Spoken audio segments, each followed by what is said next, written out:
We are back on the Zero Hour. I'm your host, Richard RJ Eskow. You might be forgiven if you did not know that there is an effort underway to privatize Medicare. And I'm not talking about Medicare Advantage, which, as most people know, or many people know, is already this sort of intrusion of private sector healthcare into what has been one of our great public programs. But there is a new, rather stealthier effort underway. We've talked about it before on this show, but recently 250 groups and public interest organizations got together to object to what they called the rebranding of this privatization effort. Here to talk to us about that now is Dr. Ed Weisbart. Dr. Weisbart is the chair of the Missouri chapter of Physicians for a National Health Program, or PNHP. He is also a physician, assistant professor of clinical medicine, works with a number of free clinics, and is vice president of the Consumers Council of Missouri. So without any further ado, Dr. Ed Weisbart, welcome to the Zero Hour. Why, thank you, RJ. Thanks for covering this and inviting me. Oh, well, we think it's so important here. And basically, your group and a number of others objected to what's been described as the quote-unquote rebranding of a privatization program underway in Medicare. And maybe, do you mind just telling us a little bit about that? Sure. Yeah, thanks. This is, as you said, happening under the radar. Congress doesn't know about this, or didn't until very recently. Seniors and people with disability who are being forced into this program typically don't know about this and certainly haven't approved of it. And what it is a program that was begun under the Trump administration and now has been rebranded under the Biden administration to take people in traditional Medicare, look at their claims and figure out who their primary care doctor is. And then if their primary care doctor is in one of these new organizations, to pull you, essentially change you from what you're used to in traditional Medicare into now having a Wall Street investment banking firm or insurance company middleman responsible for managing your care, and who are really investing in this because they want to try to make money off of traditional Medicare. So all of a sudden, traditional Medicare is being changed from a really direct, straightforward program where you can go to your doctor and your doctor can send you to anybody else in Medicare and nobody's trying to make any money off of it. All of a sudden, Wall Street is invading this space and is going to transform the way Medicare works. They've announced they want to have 100% of people that are currently in traditional Medicare by the year 2030. They want literally everyone in traditional Medicare moved into one of these new groups.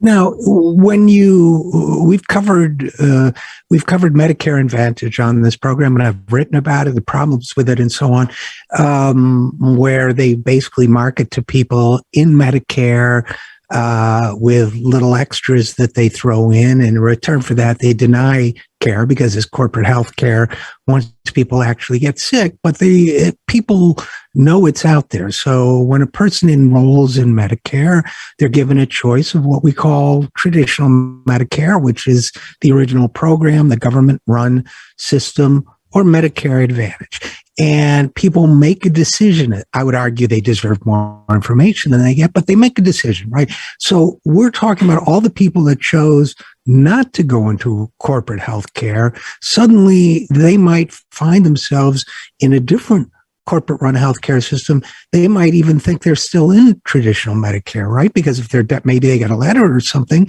But if my doctor decides to enroll in one of these for-profit plans, I may not pay attention to it. People get a lot of mail every day.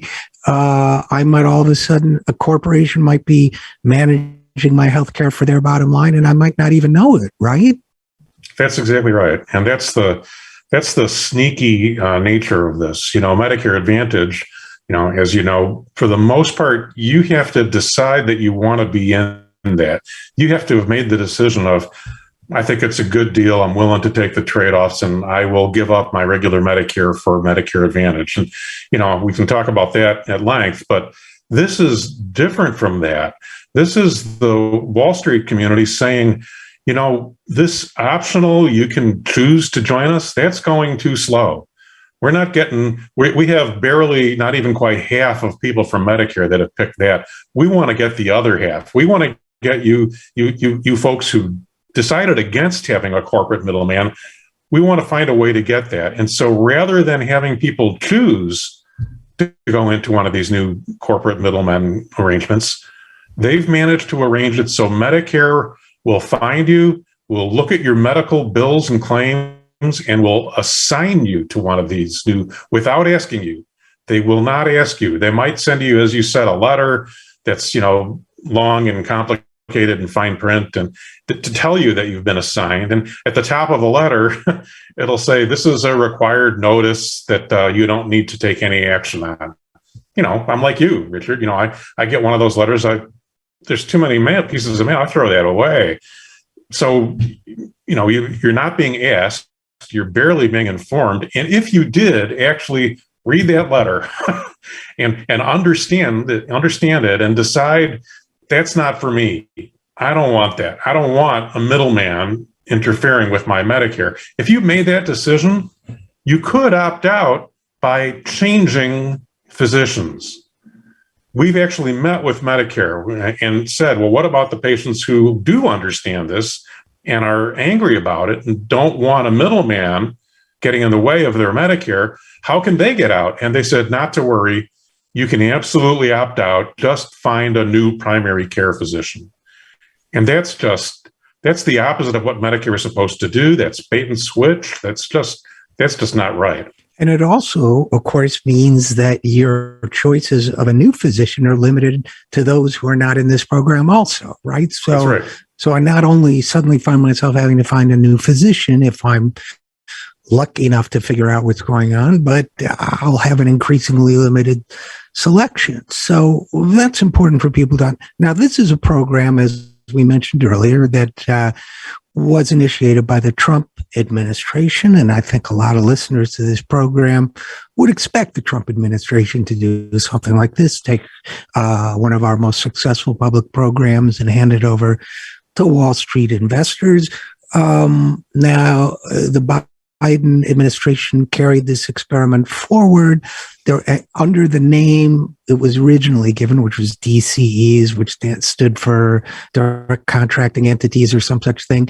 So there was a lot of pushback, a lot of objection from people who wanted to protect Medicare. They're arguing that, okay, they've revised the program, but I think your organization and a number of others are saying this is merely cosmetic. Am I right about that? I would say it's actually worse than just cosmetic. So it's absolutely primarily cosmetic. The core issues that we have are all still present, but I would say it's worse in that the core issues that we have been accelerated under this program. And the things that they're claiming as improvements are just no more than lip service at best. So our core issue is that you're getting assigned without being asked, you can't get out, and that the investment community is heavily engaged in owning and creating and managing and taking advantage of and profiteering off of your healthcare. Those are our concerns. Those are our primary concerns. And there is nothing in the rebranding of this program that changes those issues at all. And I'm sorry, Ed, go ahead. No, go ahead and ask me. Well, Dr. Ed Weisbart, I have a background in health financing that in some ways I'm trying to burn off my bad karma from as we still speak. But the new name that they've given to this new and degraded version from DCEs, they've changed the name to ACO REACH. Now, those of us who've been around the healthcare world know that the term ACO has been around for a while. usually an abbreviation for something like accountable care organization. But it seems to me an integral part of the idea that's being carried forward. It's not just that people are being leveraged into this usually for-profit program without their knowledge or consent, but it's that doctors themselves are being, in my view anyway, but correct me if you disagree, are being given the wrong incentives to undertreat instead of adequately treat their patients. Would you agree with that assessment? Yeah, I do agree with that assessment. And so we've been painting this as something that started under the Trump administration, which this program did. But I think the issue you just brought up points out that this is not new. This, Medicare was created in 1965. 1973, President Richard Nixon passed the HMO Act, right, creating the managed care industry, in theory, for the exact same reasons.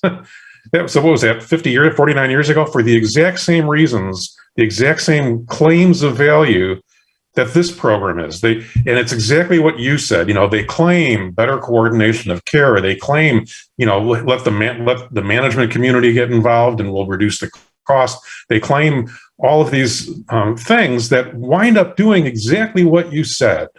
They wind up creating financial incentives for physicians, actually, to have this new conflict of interest where we will probably be under pressure under this new model to refer only within the new model.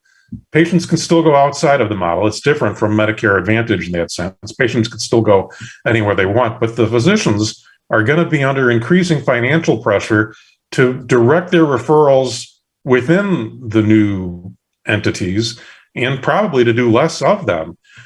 So that's how they're going to be making money, is by interfering with patient care, which puts physicians in traditional Medicare for the first time in a relationship with conflicted interests. That's new. And I think it's potentially very dangerous. So let's talk for a second, Ed, about how this conflicted interest works. I remember when the ACO idea started to come out of Johns Hopkins and some other places many years ago. The idea, to me, it's an old neoliberal idea, right? It's the idea that market competition can increase efficiency.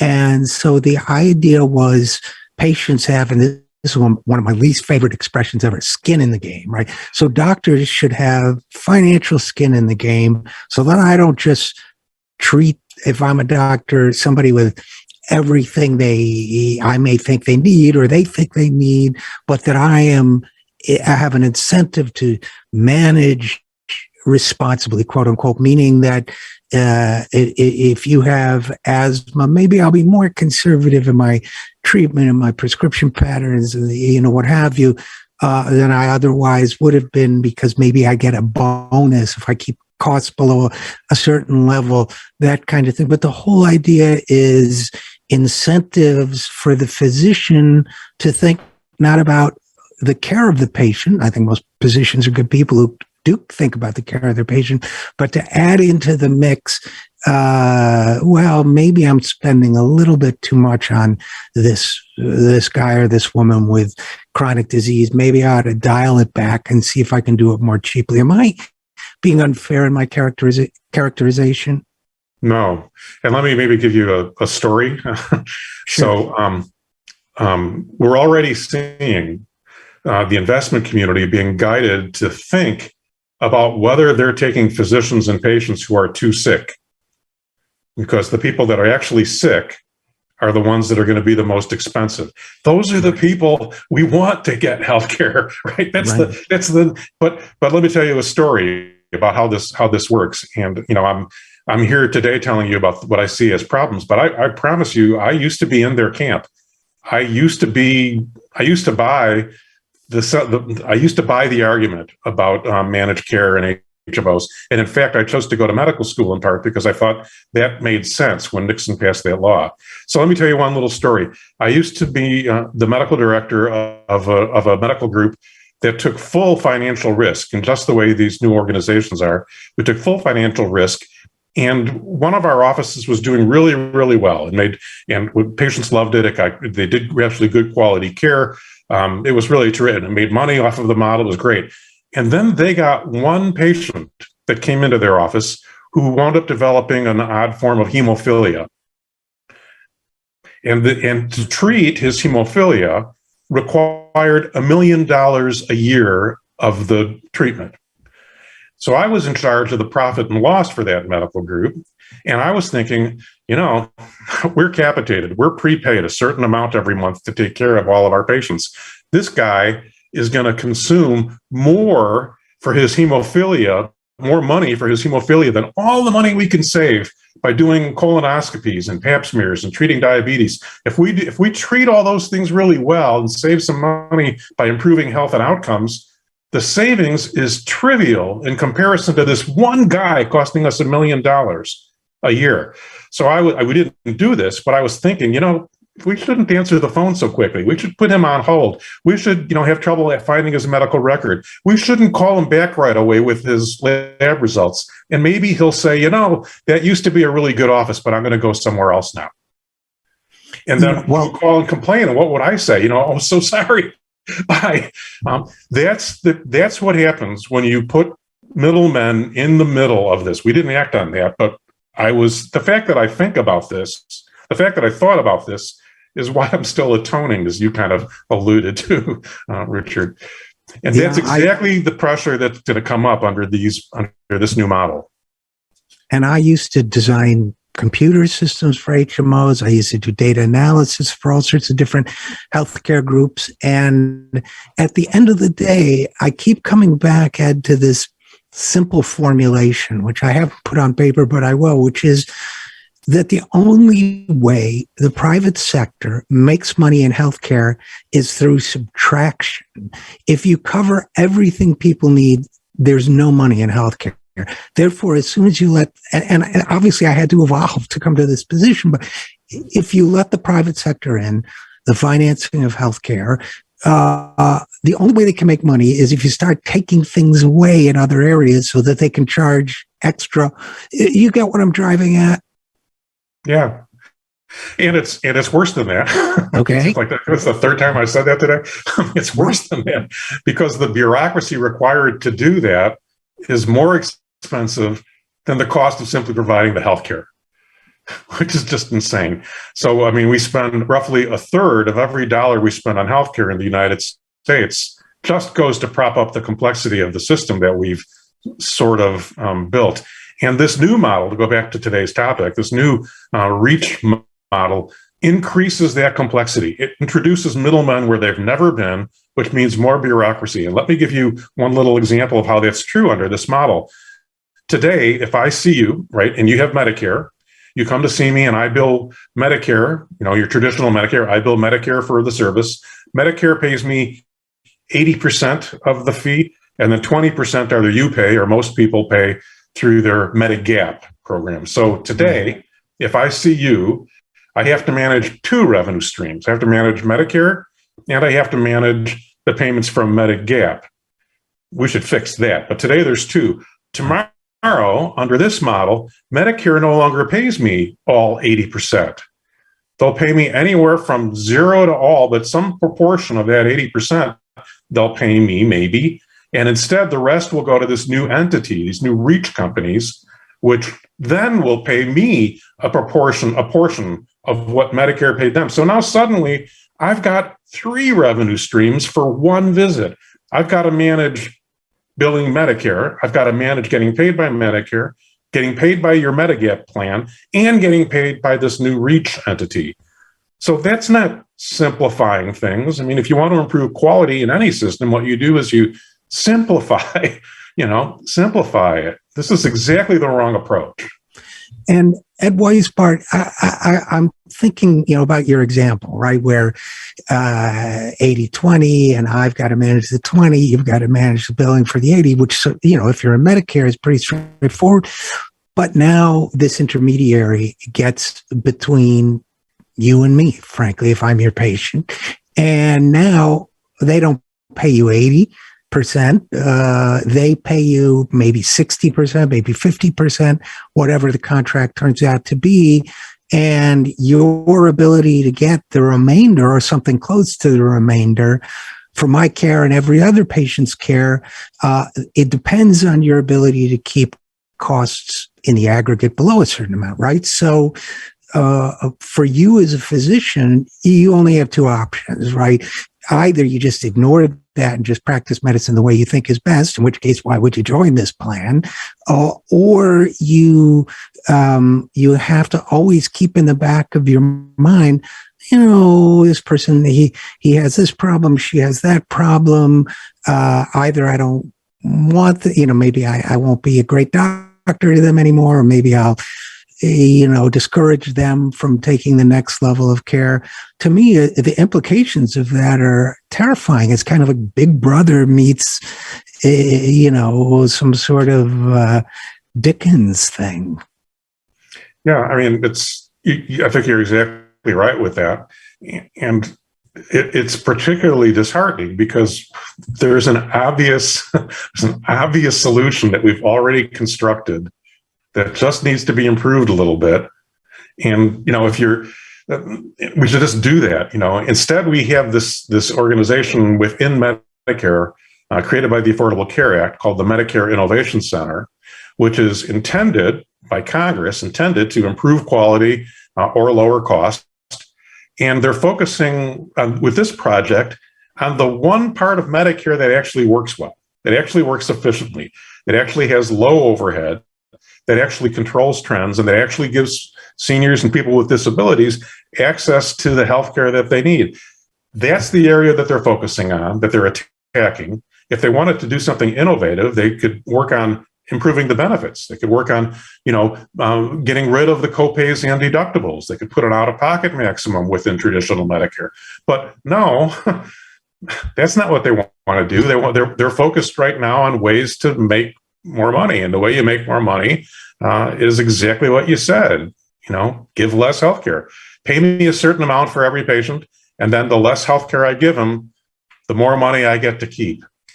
And in fact, under this model, the way it's been set up is that it's possible for some of these companies to keep as much as 60%, as much as 40% of what they get, and only spend barely more than half, 60%, on actual healthcare.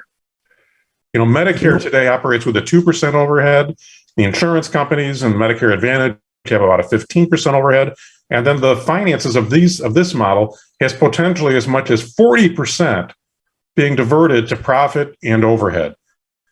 Most will probably be about 20 to 25%, but they can go as high as 40.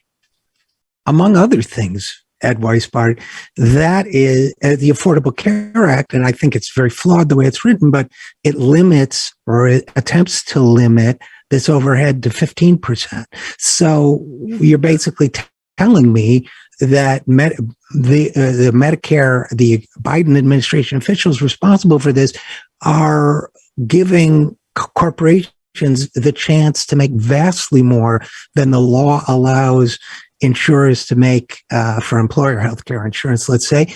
And yet at the same time, we keep hearing them complain that we don't want to spend so much on Medicare. So it seems to me, there's a lot of waste in the Medicare Advantage program, of money being laid all out to corporations.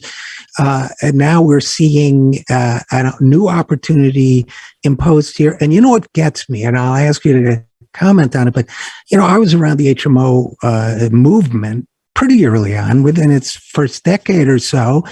And at the idea, it was thought of as a liberal, at the time, it was thought of as a liberal idea. Turns out to be neoliberal, but, we'll increase efficiency through the intelligence of the market and distributed incentives. We now, all that stuff, we now have 40 years of experience that it doesn't work. So why and I'll admit it's a slightly rhetorical question, why are we taking an approach that we now have enormous data to show doesn't work and extending it to the one part of our healthcare system that seems to be working well? Well, that's exactly how I think about this. That's exactly how I think about this. We have one section that operates brilliantly, that rescues seniors from poverty. We know that this works well. But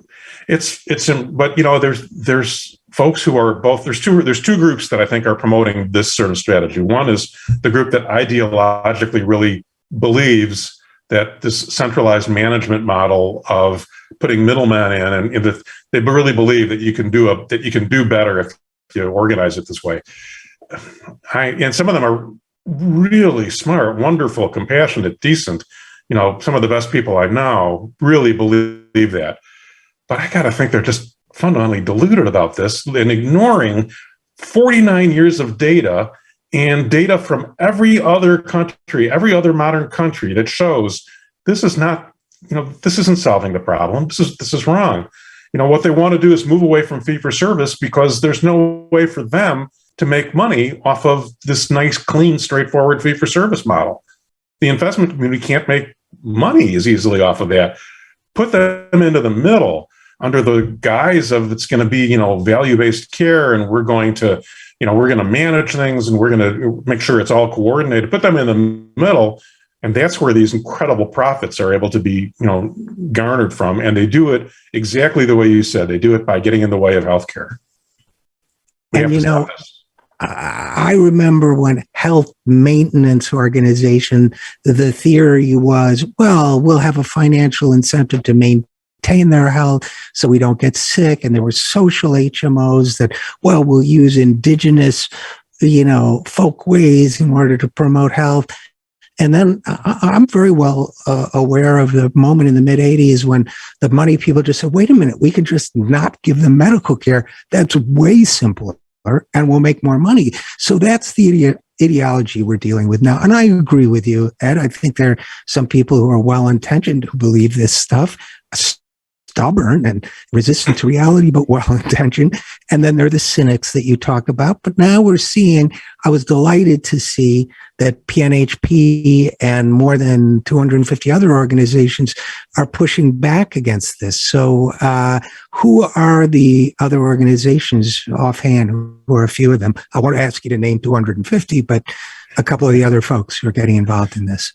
Well, Social Security Works and Public Citizen have been two of our strongest allies, but the organizations range from large national groups like that to really small local groups like the Consumers Council of Missouri is speaking up against it. I could read, just a few of these: Cornwell Group, Courage California, Creative Impression, Cross Union Retirees Organization, the CWA. It's literally more than 200. They're from all over the country. They're not from one region. They're from, there's a branch of the Older Women's League. There's a whole spectrum of ages, national, racial backgrounds. There's everything. It's a really, because everybody, frankly, when they understand what's going on, I haven't met hardly anybody who hears this and understands it and goes, yeah, that's what we need. We need a more complicated, more profiteering, unfair system. Yeah, right. The system is just not quite complicated enough. We need a way more complicated. Thank you for this. Nobody says that. Right, when people understand what this is, they stand up and say, no, sign my name on it. I don't want it. Right. Oh, I know what my healthcare needs. I've got a doctor. I've got nurses. Now I just need a banker. Right? Nobody said. But if you have a minute, Ed, I wanted to ask you one more question, which is, and obviously this is my life's work, but love to hear your thoughts on it, because you're talking to patients, you're talking to consumers groups like the one you're vice chair of, and so on. Which is, I feel as if the mainstream media buys this Medicare Advantage narrative and buys this reach narrative and so on. And I feel as if I'm constantly trying to fight my way out of a reality bubble that's created by the mainstream media and a lot of politicians in order to get what a really simple message across, which is, no, you don't want investors, hedge funders getting between you and your doctor. Seems so obvious, but there are so many headwinds. Do you have any thoughts about how to break through that? I think we're getting way further at breaking through that than than we usually do on these kinds of issues, because it's in some ways a really simple, straightforward message. I love the way you put it about, yeah, what I needed is a banker. Yeah, it's the message is actually. So I think we're never going to have the money on our side that Wall Street and insurance companies have to promote their message. But the main way those messages work, the main way they work is through campaign contributions, right, and influencing the nature of the elections. And the only reason campaign contributions are things that alter votes is because the politicians care about their votes. So it's shows like yours, it's shows like this one, where we can get people to understand what's going on. We are astonished or impressed and thrilled with the fact that everybody we've talked to about this jumps right on board and says, yeah, I want to help you fight that. And, it's only been, I think 3 months or so that we've even been, really talking, in any large groups about this. And you've already seen how many people are on board with fighting it. We first kind of kicked it up to people's attention I think it was November 30th when PNHP went to DC and met with several legislators and their staff and kind of and most of them had never heard of this. So November 30th, 2021, most people had never heard of it.